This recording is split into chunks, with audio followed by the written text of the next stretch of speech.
So I want to take the time to respond to this comment below. Can you do a video on personality traits that you think would be best suited for the ICU? And I think this is a very hard question, and I'm going to tell you why. So I do not believe that there are certain personality types that are better over other personality types, and that goes for any setting. So that could be ICU, med-surg, ED, whatever.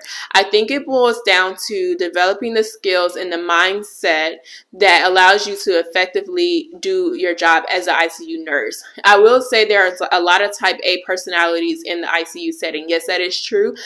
I myself, I do have a type A personality. However, I have several great coworkers that have other personality types, and they are still great ICU nurses. So I think whatever your struggle point is. So let's say you're someone who procrastinates and you're not much of a planner. In the ICU, that does not always work out to your benefit. So that is something that you should work on, your time management and better planning. Because if you don't, then you may struggle.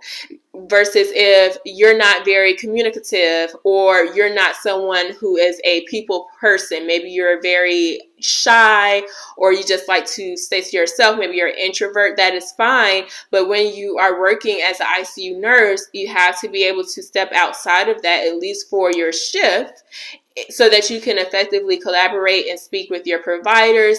You can communicate concerns that you are having about patients. You can speak up and advocate for your patients. And you can't be shy when it comes to speaking up and advocating for your patients, voicing your concerns or things of that nature. So if that's something you struggle with, then that is something you should work on, because that is something that you need to be a very great ICU nurse.